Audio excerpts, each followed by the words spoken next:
So once we figured out how to solve systems of linear equations, we are going to move on to solving systems of nonlinear equations. So as you can guess, this is largely going to be the same ideas that we used before for solving systems of linear equations, except now the equations are not linear. And this creates a couple of changes, a couple of details that we have to look out for. But overall, if you understand the concept of solving systems of equations, of linear equations, then you're going to be fine with solving systems of nonlinear equations. But we need to be a little bit careful. So remember before, when we would solve a system of linear equations, you either got one solution, 0 solutions, or an infinite number of solutions. Well, there's a few more possibilities when we deal with systems of nonlinear equations. So for example, here on screen right now, we have a parabola and a circle. And we can see that there's actually a number of different ways that a parabola and circle can intersect in order to give you different number of solutions to that system of equations.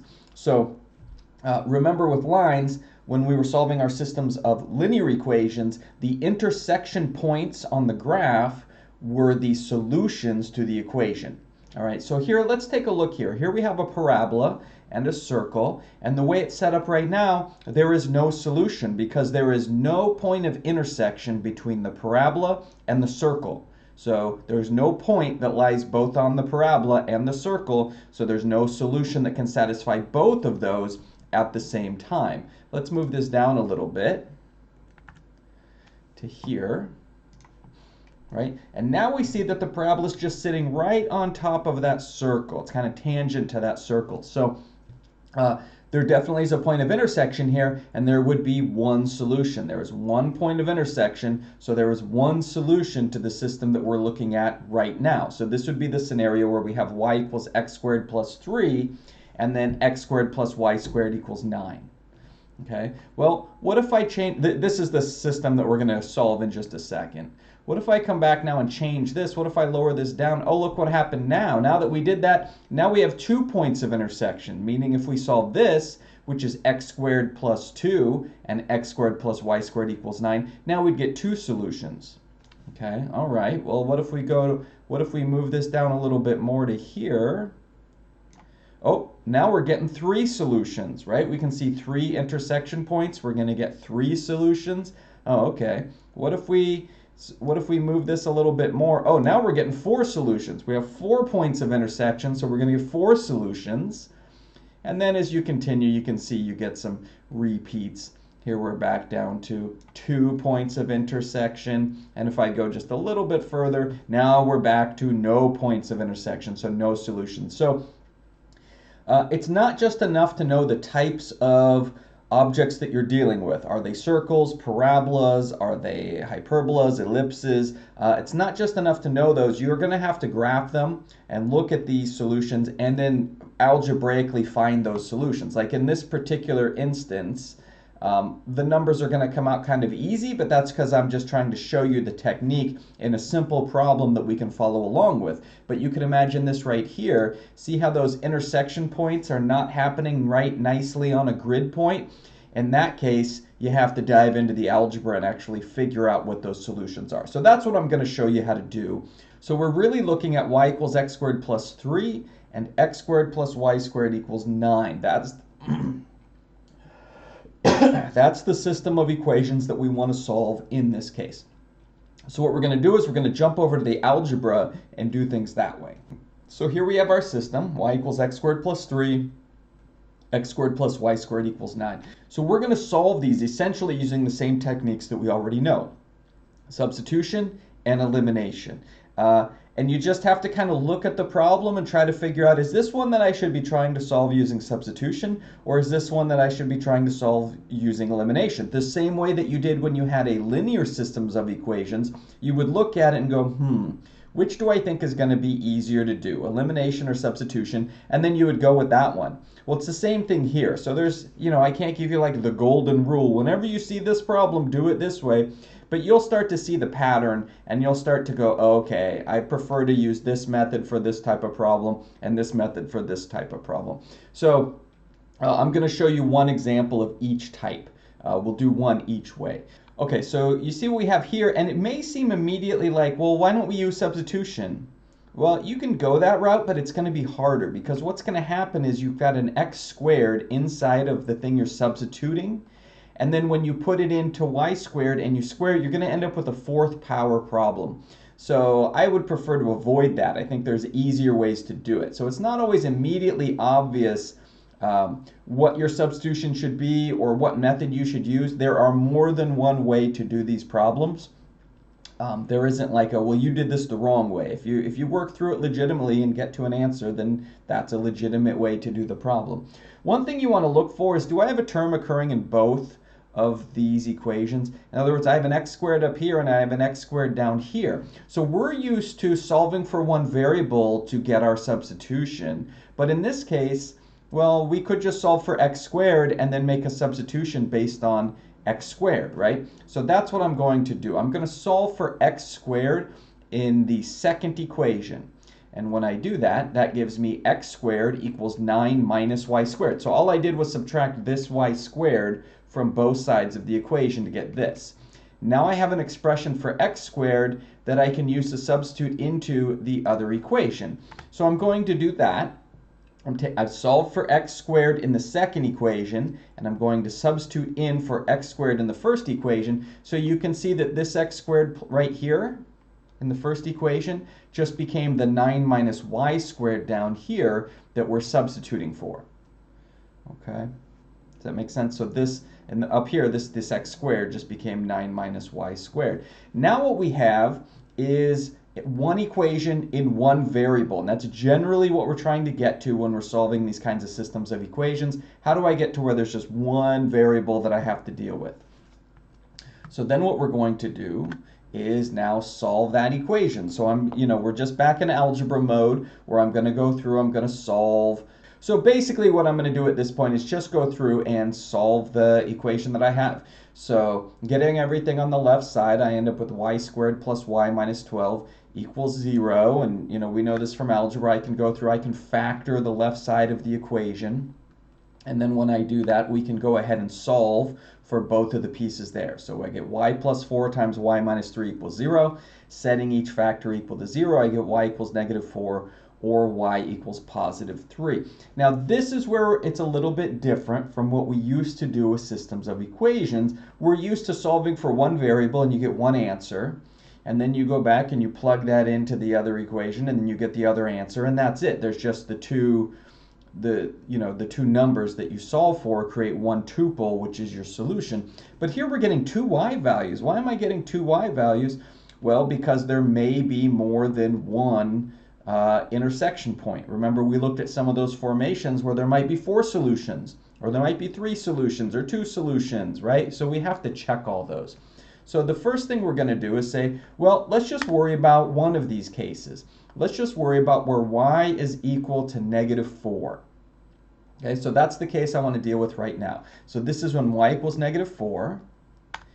And I go, okay, well, I'm going to plug that in to one of my original equations. So this is equation number 1, and I'm plugging my 4 in to that because our presumption is that y equals negative 4. So I plug it into equation 1, and I get negative 4 equals x squared plus 3. Okay, well, that looks like something we could solve. So let's go through and solve that equation. So when I subtract 3 from both sides, I get x squared equals negative 7. But remember, we're dealing with real number solutions. So x squared equals to negative 7 is not going to be helpful to us because that's not going to lead to real number solutions, right? Down the road, some of you dealing with things in the complex plane, you may do fancier things than we're doing right here. But right here, we're just saying now we want real number type solutions. So the y equals negative 4 leads us to no real solutions. Sometimes that's going to happen. Sometimes it is going to lead you to real solutions. So you just have to look out, you have to look closely and make sure that you've looked at all the little possible outcomes and seen which one apply and which one don't. Okay, so y equals negative 4 does not lead us to a solution. All right, well then what about when y equals 3? That was our other option. So let's take a look what happens when y equals 3. All right, we go, okay, well if y equals 3, then now I'm going to take that y equals 3 and plug it into one of our original equations.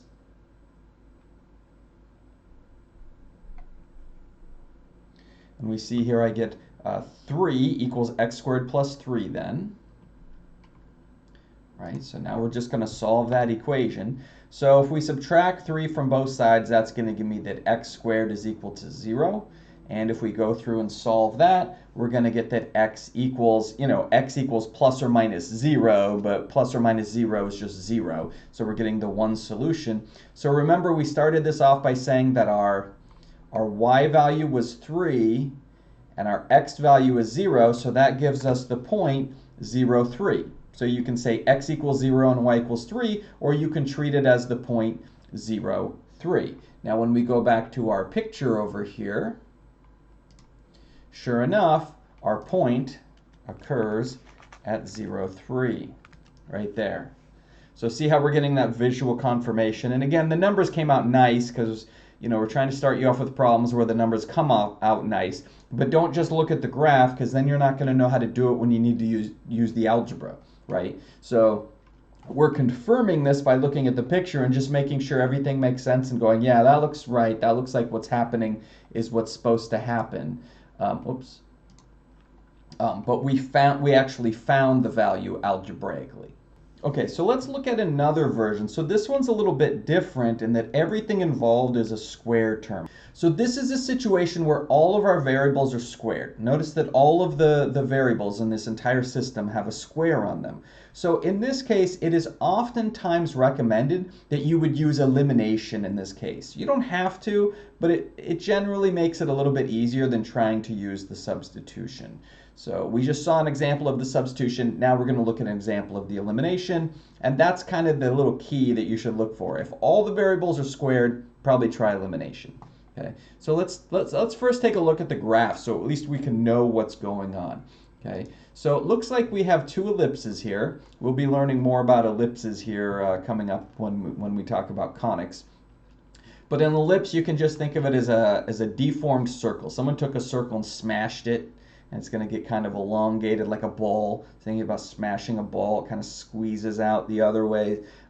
That's kind of what we're getting with an ellipse, right? So we have two ellipses here, and notice that there's a little bit of gap in between them up here, and it looks like they kind of overlap here. Well, if we zoom in, we can see, yeah, there's some distance in between those. So while they're kind of close over here, there is in fact a little bit of distance. So that would lead us to believe, well, I think that maybe means that we have 4 solutions, right? Maybe one in this area, one in this area, one in this area, and one in this area. And it's a little hard to pinpoint exactly where that solution would be. So that's another additional reason why we are going to do this algebraically and then verify by looking at the graph to make sure it makes sense. Always a good idea to look at the graph, right? Here's what I recommend. Do the algebra, then verify by looking at the graph. Or look at the graph so you kind of have an idea of what you're looking at. Algebraically solve the system, go back to the graph and verify that it looks right. I see students do this kind of, they kind of try to cheat the system here or skip over some steps, and it usually doesn't work out well. So one thing, like I've been mentioning to you, don't just look at the graph and get the answers from that, because then you haven't actually learned how to do anything. So when we give you solutions that involve fractions or square roots of 7 or some kind of number like that, you won't be able to figure out how to solve those algebraically. So make sure you're doing the algebra part. But I also see students that do all the algebra and then they don't just look at the graph. They don't just come back to Desmos and go, do those points look right, like you'll see us do at the end of the problem? And that's hard because it's so easy to make a mistake when you're solving these nonlinear systems of equations. Just a silly little mistake, the kind of stuff I see people do when they're nervous on a test, where they'll say that 4 times 5 is 9, when they know, of course they know 4 times 5 is 20, but they just made a mistake because they were, under pressure or whatever. And then,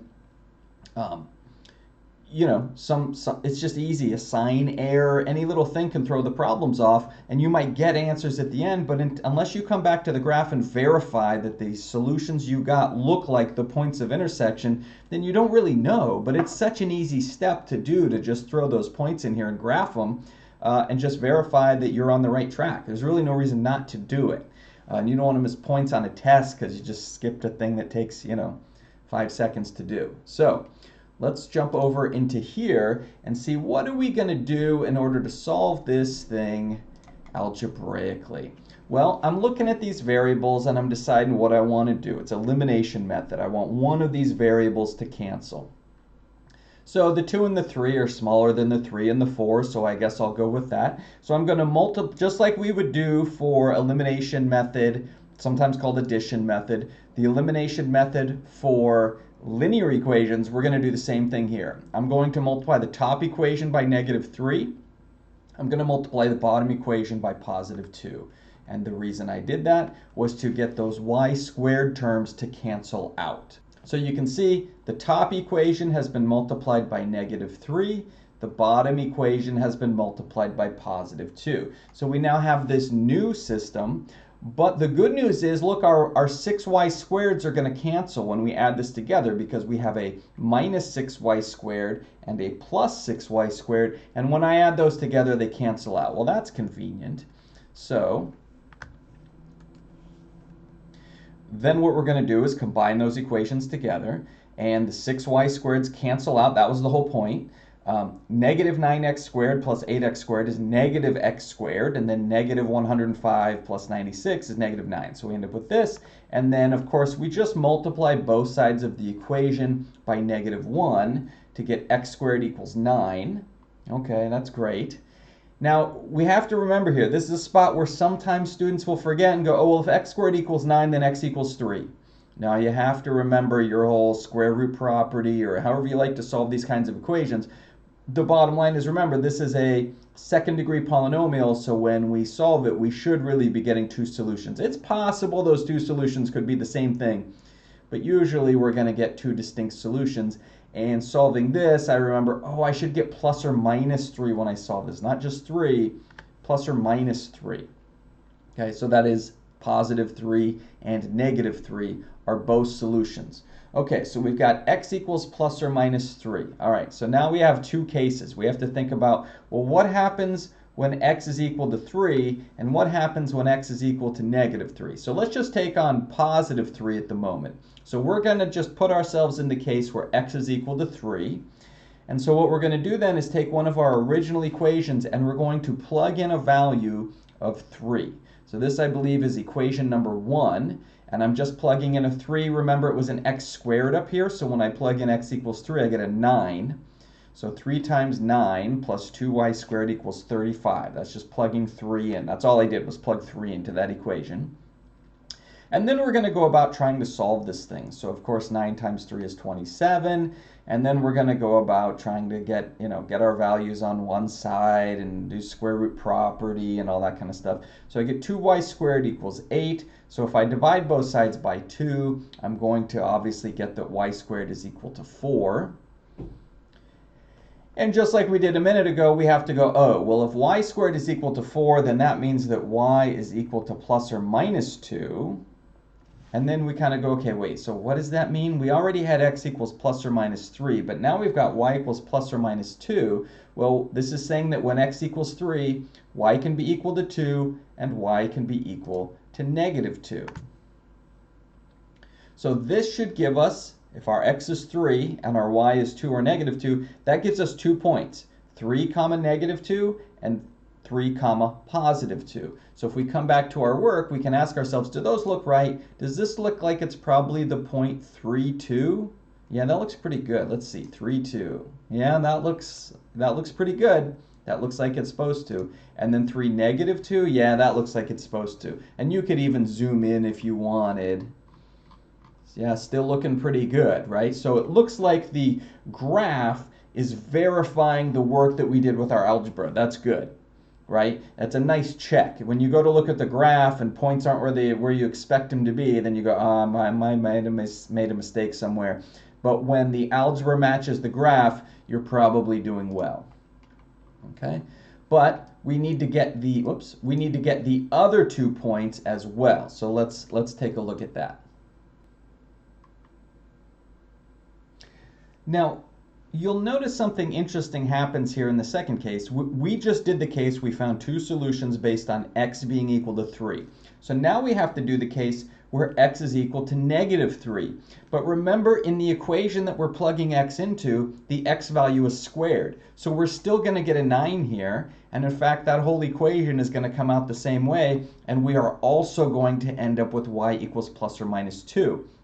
But this is giving us a slightly different value. Since this is when x is -3, we have to make sure that is reflected in our final points when we go to answer this question. And we can see that this gives rise to, so our x of -3 is the x down here, and then from here we get +2 and -2.